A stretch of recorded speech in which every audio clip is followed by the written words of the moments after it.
Welcome to True Shadow. What you are about to hear may challenge your logic and knowledge of reality. Some among you might find these stories difficult to believe, and that is okay.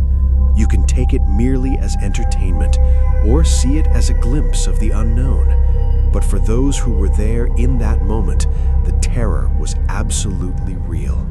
Behind the vastness of our universe, there are such darknesses hidden whose explanations science still cannot give. Tonight, we're going to tell you two bone-chilling true stories. Our first story happened to a person who is by profession a driver. His name is James. Hear from James, his terrifying incident. Even today, my hands and feet turn cold when I remember that night. It was late October, just a few days before Halloween. I was returning from Pennsylvania to New Jersey. When I hit the I-80 highway in my old Ford Mustang, it was late, almost 1 in the morning. These American highways are as beautiful during the day as they are deserted and mysterious at night. Especially when you pass through dense pine forests, nothing can be seen except the glow of the headlights. The GPS kept telling me to take a shortcut, which was basically an old county road in the hilly region. I thought it would be better to avoid the highway traffic, but that was the biggest mistake of my life. The road was narrow and shrouded in mist. The surroundings were so silent that nothing could be heard except the sound of my car's engine. Suddenly, I noticed strange static sounds coming from my car radio.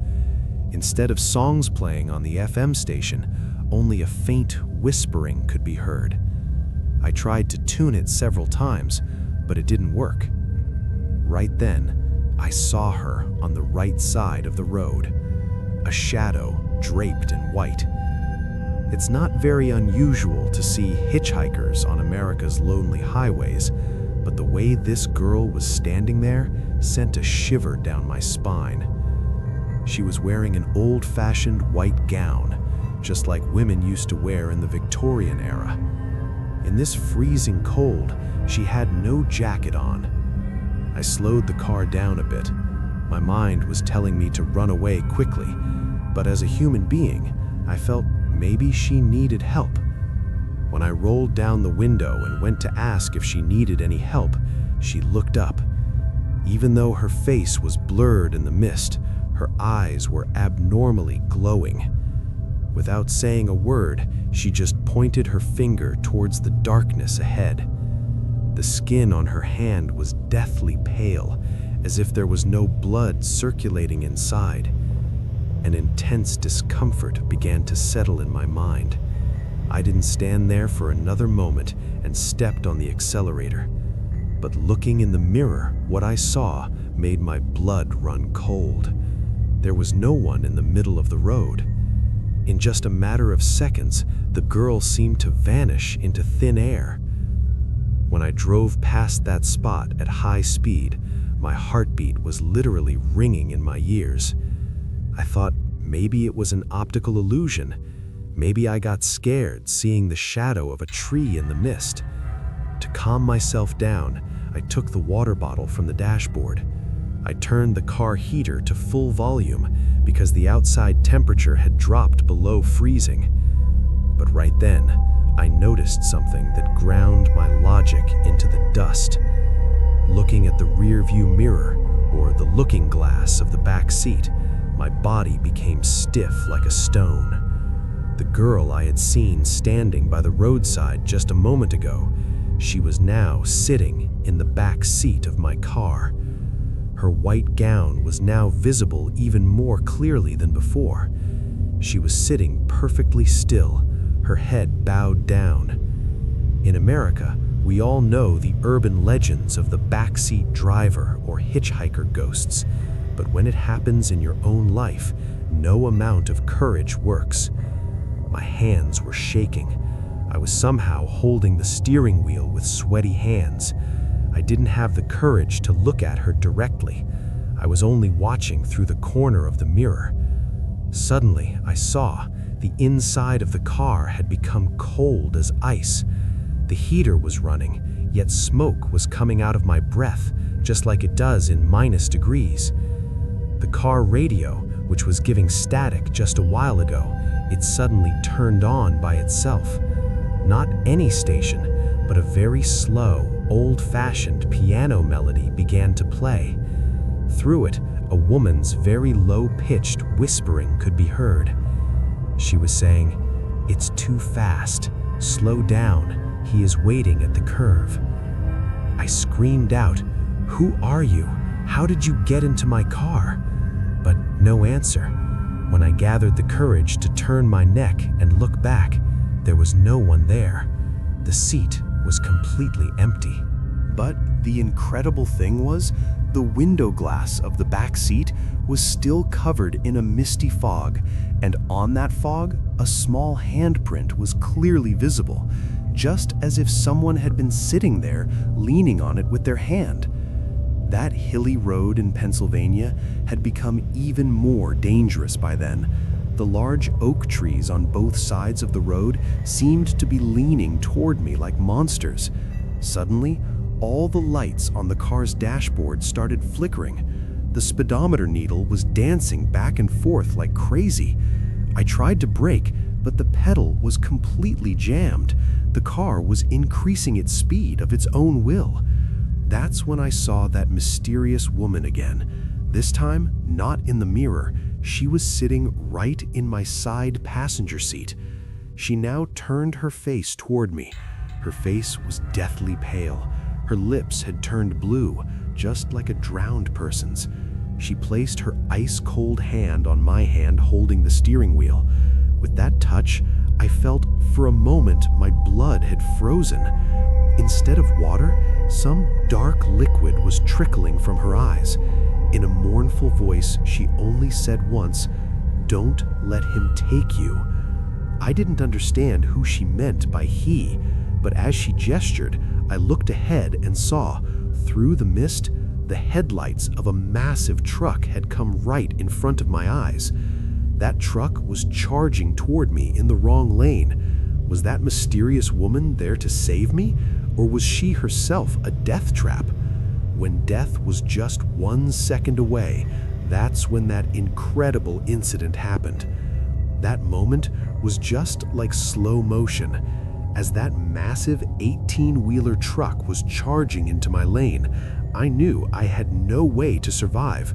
But right then, that mysterious woman in the seat next to me jerked my steering wheel with a sudden pull. I had no control of my own. It felt as if some invisible power was controlling the car. My Ford Mustang swerved off the road and crashed into a sloping piece of land nearby. With a loud bang, the airbags deployed, and I lost consciousness. I don't know how long I was like that, but when I regained consciousness, I saw that it was only snowing all around, and in the distance, the taillights of that truck were fading away. The truck hadn't stopped.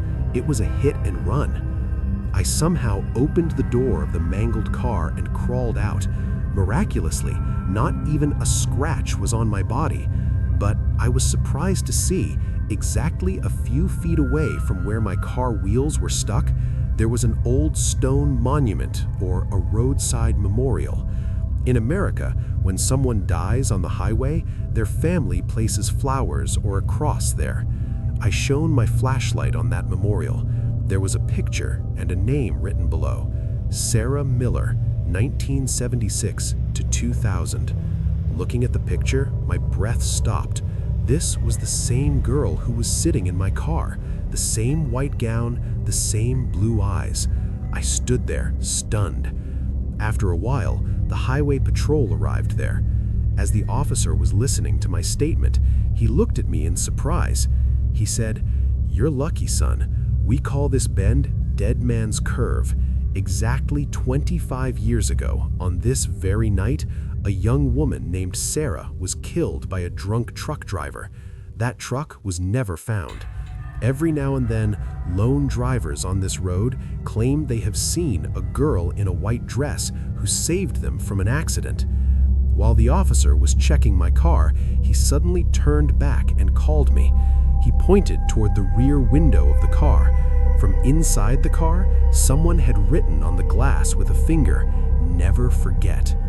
I knew Sarah hadn't just saved me. She wanted me to bring the story of her unfulfilled justice to the world. After that night, I never used that shortcut road again. But even today, when I drive through some deserted highway and hear static sounds on the radio, I feel that Sarah is still guarding somewhere. She protects those people who are about to become victims of the injustice of this cruel world. This incident has taught me that not all spirits are terrifying. Some guard us even from the other side. That concludes our first story. Do let us know how you liked the story by commenting. Also comment where you were listening from. Let us know who you are listening with as well. To send us your stories, mail us at ca@gmail.com or write and send the story to our Facebook page inbox. The link is provided in the description section. It will be easy to find from there. We will move on to our next story. America's Nebraska, Pequea Valley, where an ancient curse lies hidden in the silence of cornfields stretching for miles. All logic of science fails when a hideous entity with inverted feet rises from the heart of the earth in the darkness of night, the Char Zen. Why is the existence of this area still erased from Google Maps today? What happened that night when the crop fields were soaked in human blood? Today, on the screen of True Shadow, listen to that bone-chilling tale of Nebraska, the harvest of shadows. Come, let us enter a dark chapter. The mid-90s. A desolate county in the state of Nebraska, USA, named Pequea Valley. Miles and miles of sprawling fields of corn and wheat all around. At that time, Richard, who came from Indiana, took a big decision. He bought about 20 acres of cultivable land in Pequea Valley from a local landlord. Richard was a hawker of the modern American dream. He believed if there is hard work and right investment, this alluvial soil will give gold. But he did not know, deep inside this soil, the history of decapitation and an ancient curse lies buried. Amidst those cornfields of Pequea Valley, there used to be high wooden watchtowers or platforms. Richard hired 2 local men to look after his farm, one named John Miller and the other a local youth of indigenous descent whom everyone called Chandan. On the very first night of joining work, they gave Richard a strange warning. They said, "Richard, if at night you see someone cutting corn in the middle of the field with a sickle, do not scream even by mistake. First notice if the man's shadow falls and which way his 2 feet are turned." Richard burst out laughing then. He thought these were cornfield legends of the uneducated village folk. But the horror began on a frost-soaked, misty night. It was about 2 in the morning, pin-drop silence all around, only the whooshing sound of the freezing wind. Suddenly, Richard heard swish, swish. Someone was cutting corn rapidly with an extremely sharp weapon. He shone the light of his powerful halogen torch.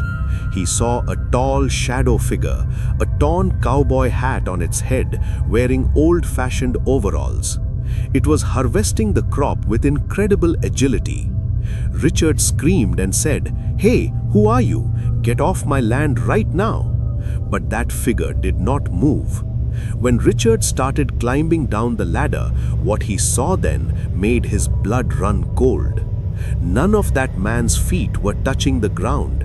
He was floating a few inches in the air.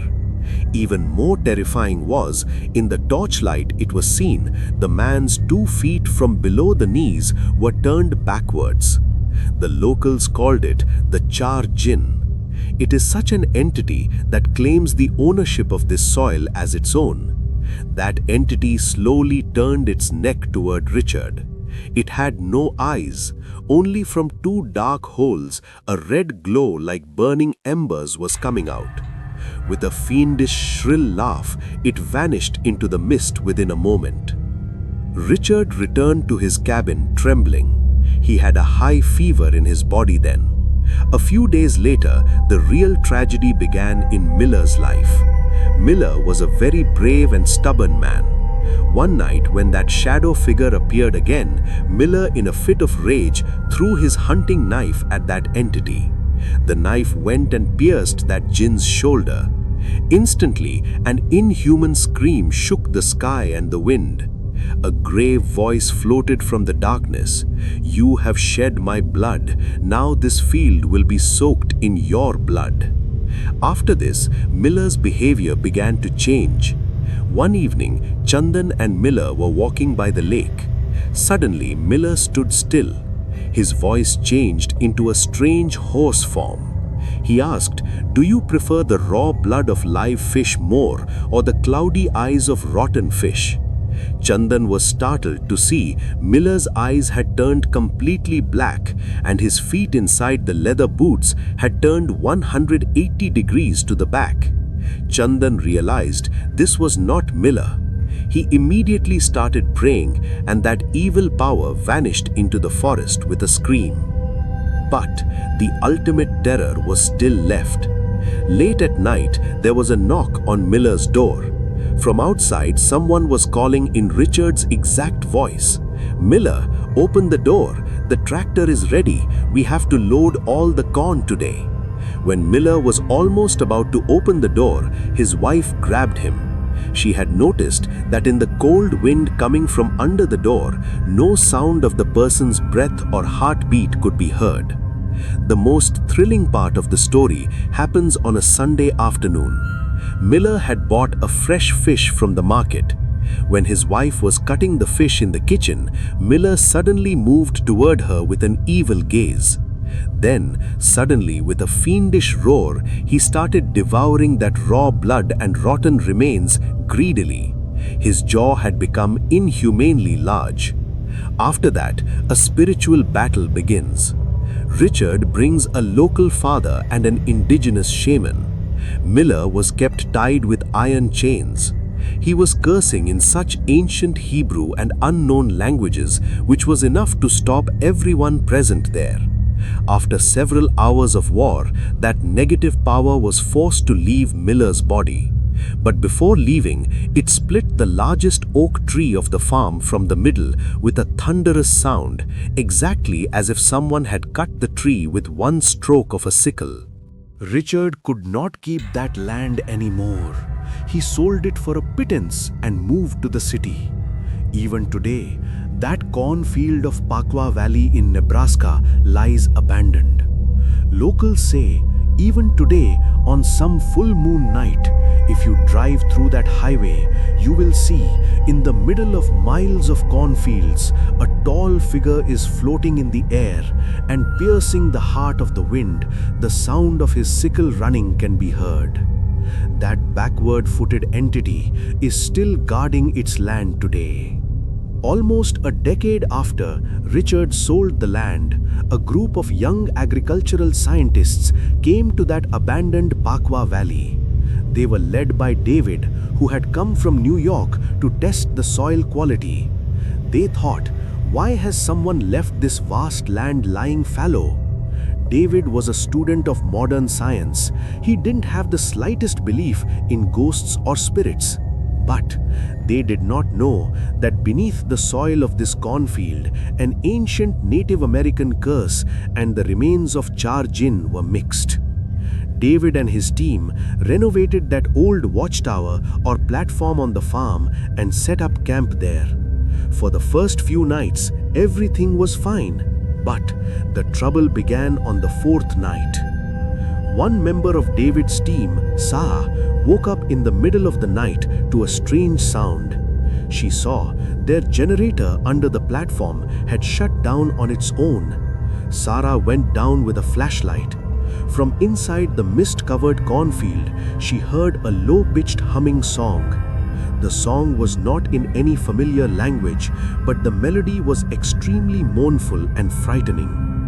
When Sarah reached the generator, she saw a few ears of raw corn placed on top of the generator, but they had been torn off with a bite of some animal.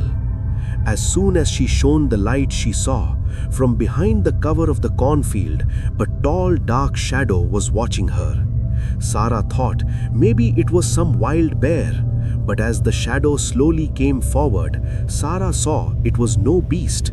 It was a 15-foot-tall figure whose body was smoky like mist, but its boots were turned backwards on the ground. That entity walked past Sarah without making a sound, but there was no sound of its walking. Sarah fainted right then. The next morning, David dismissed it as carbon monoxide hallucination. But David's logic did not last long. That afternoon, while they were digging the soil, about 5 feet down, they found a strange object. It was a small earthen pot whose mouth was sealed with black leather. Curious David, as soon as he tore that seal, an intense smell of rotten fish came out from inside.